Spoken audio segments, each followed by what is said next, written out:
Welcome to this next episode of YouTube, where I'd like to talk about the influences of change on a wolf's routine. What you're seeing here is a little bit of redirected aggression towards bolts, and this was stimulated by Aiden, but essentially Luna and Denali are delivering most of the dominance. But what's been happening as the summer season starts, we have a new staff, and we certainly have to introduce those staff to the wolves. We also add a new program called a Wolf Enrichment. We have a lot more people coming and going out of the wolf yard, a lot more activity, and that creates a little bit of anxiety.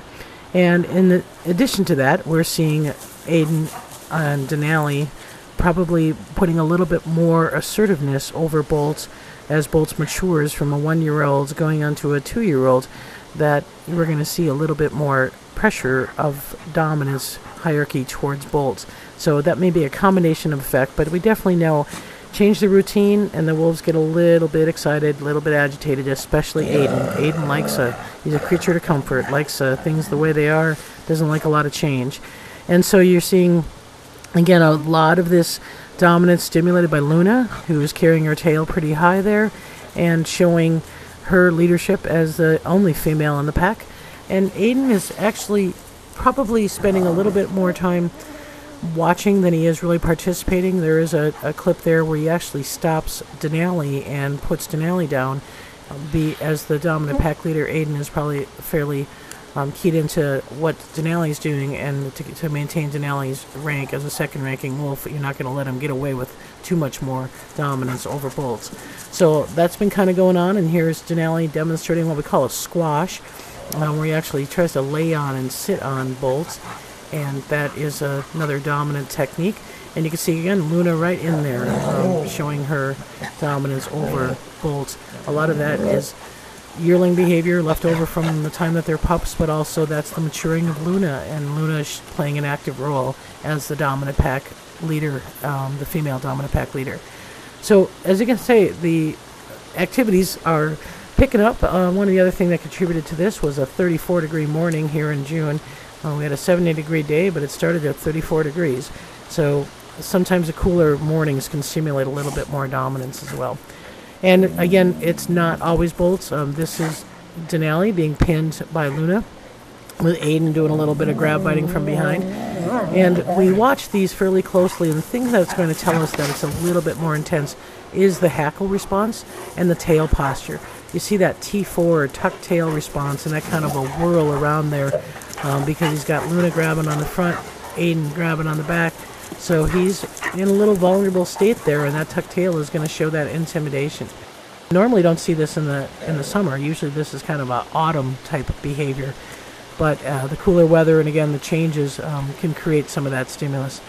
And so we'll keep an eye on that, and if we feel that too much focus is getting put on Denali, we can use distractions. We know that Luna is easily distracted by food, and even though this is dominance related, sometimes food can be enough of a distraction to alter some of their dominant behavior. But as I said, the enclosure enrichments have started. That's a program we do every noon hour. And we may do hiding food, we may do ice cubes in the pond to help cool them off. This one is scent rolling. We actually use some DAP spray, dog appeasing pheromone spray, hopefully trying to alter, we've used that in the past, but to alter some of the anxiety that may be going on in there, and as well as cedar oil. And it created, again, a lot of scent marking, a lot of scent rolling. Luna actually got quite possessive of all the spots that had scent on them, which we just saw that little bit of a scuffle with Aiden. But there's twofold reasons why we're doing enclosure enrichment, obviously, so visitors at the window are able to see the wolves. But second of all, we want to give them, again, an opportunity to use their sensory abilities, to use their sense of smell, to find hidden objects throughout the enclosure, and really to stimulate them at a time during the summer when there may not be as much natural stimulation within the pack dynamics. So we see a lot of scent rolling, and as I said, we do use some of the cedar oil so that when they do roll on it, it has an added benefit of giving them a little bit of protection over their coat from insect repellent. And the DAP spray, like I said, that was just something that I have used in the past that has worked successfully when Maya was having quite a bit of dominance issues.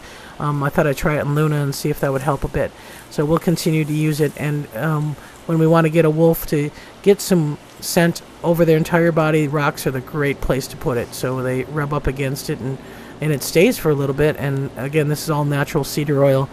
We don't use any chemicals on the wolves when it comes to fly repellent. Most of the time they're becoming crepuscular, which means active at dawn and dusk. And so this is the morning wolf check. You can see Luna and Bolts wrestling like yearlings, and Luna having no problem running on that leg and jumping. There's a little bit of a clip here that shows Luna jumping off a rock and then going right into a parallel gait with Aiden. It's very short. We haven't seen it much, but that is something that we're watching for to see if she is actually going to bond with anyone, or if she's just going to be a lone dominant female. And we are again thankful to the Working for Wolves crew who did all that work and helped us get the enclosure ready for summer. We are using wood chips underneath the eaves, and had previously moved those rocks away from the building so that the wolves could lay under the eaves to get out of the weather. But more advantageous to the public is that this is right in front of the viewing areas, and so you're seeing aspen shavings, which are the white coloration. Those are on the bottom, a thick layer of aspen shavings, and then a thin coat of cedar shavings on the top. And again, cedar, if you're familiar with cedar and cedar oil, has some natural insect repellent capabilities. So it's a good thing for the wolves to have that availability. Luna rests comfortably in this very thick layer of wood chips, and the public does get a good glimpse of the wolves as they're laying very, very close to the windows. And usually it's during a rainstorm that we will see that. So, again, when we are dealing with the summer issues, one of the biggest problems that we have is algae in the ponds, and so we have started to treat all of the enclosures, all of the ponds with some algae control. We use all natural products. For Grizzer and Shadow, they're getting barley straw because of their smaller enclosures and our smaller ponds, and those smaller ponds can be controlled with just a barley straw extract. But for the main enclosure, we're actually using a microbial biotic that is actually consuming algae.